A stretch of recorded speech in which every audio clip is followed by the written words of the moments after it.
Most people won't tell you this, but the secret isn't motivation. The secret isn't talent. The secret isn't even discipline the way you've been taught to think of it.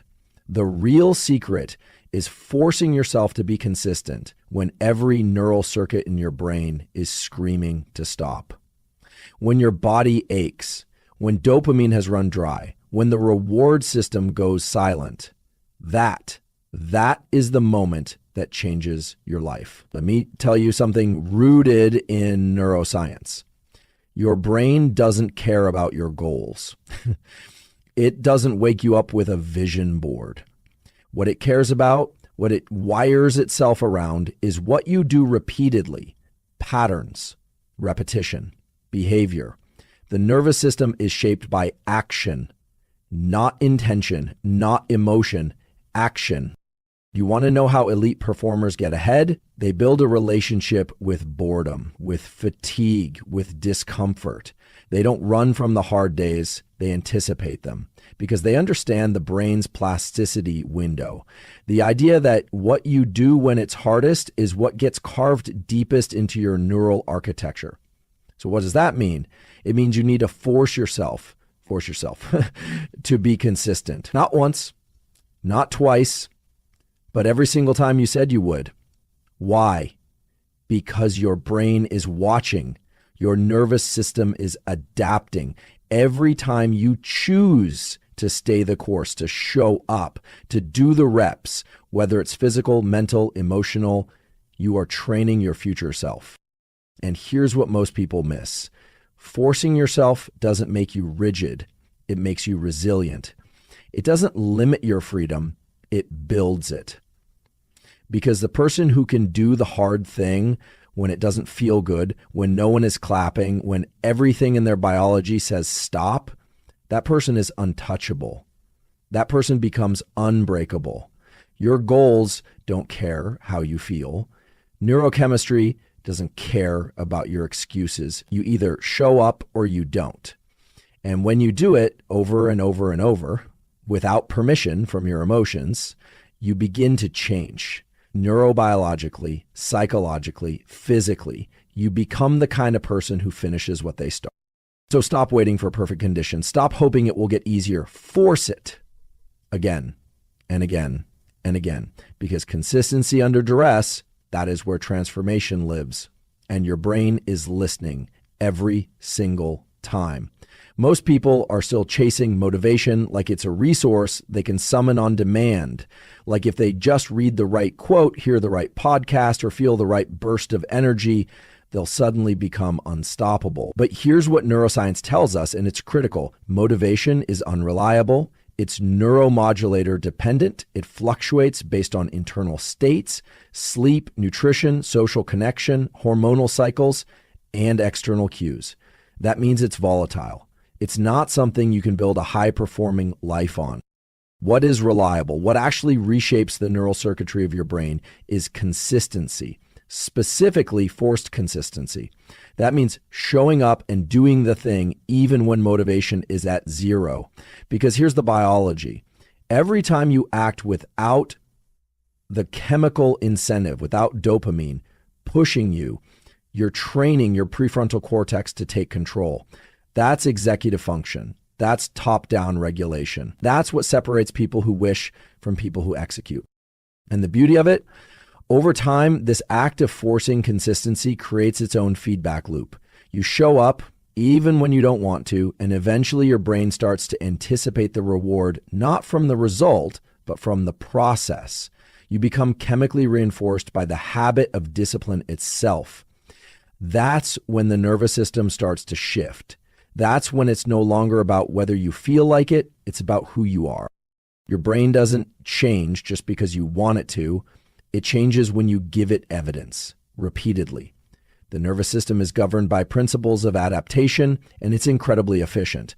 It doesn't remodel itself based on potential, it rewires itself based on patterns, on what you do again and again.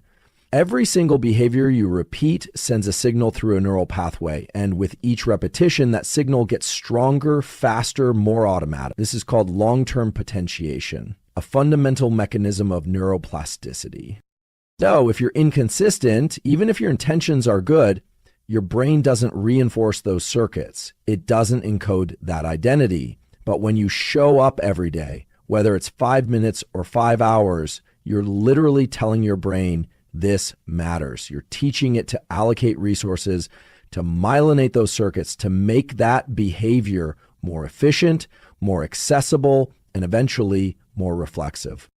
And that's the difference between people who try and people who transform. The ones who transform understand this. You're not just building a habit. You're building a neural identity. Consistency is the language the brain understands. It doesn't speak ambition. It doesn't respond to potential. It responds to input, frequency, repetition, action. For the humbum, there's a moment in every process, whether it's training, learning, or building something, when the dopamine drops out. That initial spark, that neurochemical wave that makes everything feel exciting and meaningful, it fades. And this isn't a flaw. It's expected. It's how the brain works. Dopamine is designed to rise in anticipation of reward, not in the maintenance of effort. So when the novelty wears off, when there's no more external validation, no visible progress, and you feel like you're grinding into nothing, that's where most people stop. But that's exactly where the opportunity begins. Because if you can keep going in that dopamine deficit, you're doing something profoundly powerful. You're decoupling your behavior from your need for internal reward. You're building what we call persistent circuits, neural pathways that don't depend on spikes in motivation to function. Instead, they depend on your prefrontal cortex, the part of the brain responsible for goal direction, long-term vision, and deliberate control. When you continue acting without the chemical high, your brain starts to shift the way it assigns value. It learns this behavior happens no matter what. And that's when real endurance is built. It's not about chasing the next dopamine hit. It's about becoming someone who can operate regardless of the emotional landscape. That's what separates short-term intensity from long-term success. You want a breakthrough? Stay consistent after the dopamine is gone. Most people misinterpret boredom and discomfort as signs to pivot or quit. But in neuroscience, those signals are actually markers that you've entered the zone of real neurological adaptation. When you begin to feel bored, it often means the brain is no longer being fed novelty. But that's not a problem. That's a threshold. And if you stay in it, you start to build something most people never develop: friction tolerance. The ability to continue acting even when there's no stimulus, no excitement, no visible payoff. Discomfort operates the same way. When something feels hard, painful, or mentally taxing, it triggers stress responses in the body: elevated cortisol, activation of the sympathetic nervous system. But here's what's remarkable. The human brain can learn to modulate that. You can train your nervous system to interpret stress not as a threat, but as a cue for focus, as a signal that you're working at the edge of your current capacity. And that's exactly where growth lives. The mistake is thinking that boredom and discomfort are things to avoid. In fact, they're signs you're in the right place. Elite performers, top researchers, peak creatives, they don't escape these states. They build frameworks to stay inside them longer. They understand the biology, that enduring and operating within these conditions is what triggers durable neural changes. So when you hit that wall, when things feel repetitive, uninspired, or physically grueling, that's not a sign to stop. That's a neurobiological invitation to stay exactly where you are and push further, because the brain is paying attention, and when it sees you stay in that space, it rewires to support the behavior that kept you there. There's a principle in neuroscience that most people overlook. Neuroplasticity doesn't happen when you're comfortable. It happens when your system is under strain, when you're pushing against resistance, when you're operating in that zone just beyond what feels manageable. That's where the brain becomes malleable. That's when it starts listening most closely to what you're doing. And this is key. What you do during those hard moments is what gets encoded. Think about that. When everything in your body says stop, when your muscles are fatigued, your focus is fading, your emotions are volatile, and you still execute, still follow through, You're sending a powerful signal to your nervous system. This behavior matters even under pressure. That's how you reinforce it. That's how you hardwire it. It's not about just surviving those moments.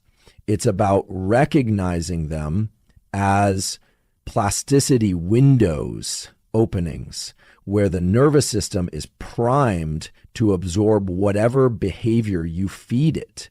And if that behavior is consistency, if that behavior is effort without excuse, that's what gets baked into the architecture of your brain. Every time you act, especially when it's difficult, you're not just completing a task. You're casting a vote for the type of person your brain believes you are. And the nervous system tracks that. Not in abstract terms, but in real structural changes. Synaptic connections strengthen around the behaviors you repeat, not the intentions you set. So if you consistently follow through, even when you're tired, distracted, uninspired, you're literally sculpting the identity of someone who is reliable, someone who finishes, someone who endures. And this isn't philosophical, it's biological. The brain works through feedback. When you take action, even small, and especially in moments of resistance, you reinforce circuits in the prefrontal cortex associated with self-direction and internal control. That becomes your baseline. That becomes the default wiring. Your system begins to expect consistency from you, and it starts automating that behavior. Over time, what was once forced becomes reflexive. But it cuts both ways.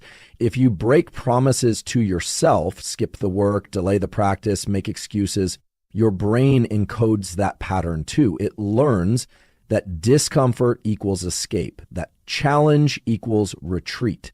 And that becomes the identity, not because you chose it, but because that's what you repeated. So this is about more than willpower. It's about identity construction through behavior, built on the foundation of neuroplasticity. Every time you override resistance and show up anyway, you are hardwiring the belief that you are the type of person who does, not dreams, not plans, does. One of the most important distinctions to understand, especially if you want to rewire your life at the level of the brain, is that action changes the system, not intention. You can journal about goals, you can visualize success, you can map out detailed plans, but until you act, your nervous system treats all of that as noise, because neurons don't fire and wire based on what you hope to do. They wire based on what you actually do. Behavior is the currency your brain trades in. It's how the system assigns relevance. Every time you take a concrete step, especially a repeated one, you're reinforcing specific neural pathways. That becomes your internal model. That's how the brain decides what to make easier, more automatic, more available the next time. The more you act, the more efficient the circuitry becomes, and the more efficient the circuitry becomes, the less energy it takes to act again. That's how habits form at a neural level, through execution, not contemplation. So if you're waiting until it feels right to start, you're misunderstanding the system.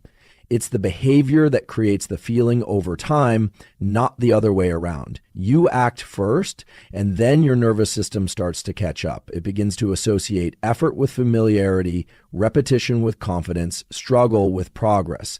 That's when momentum becomes physiological, not just psychological.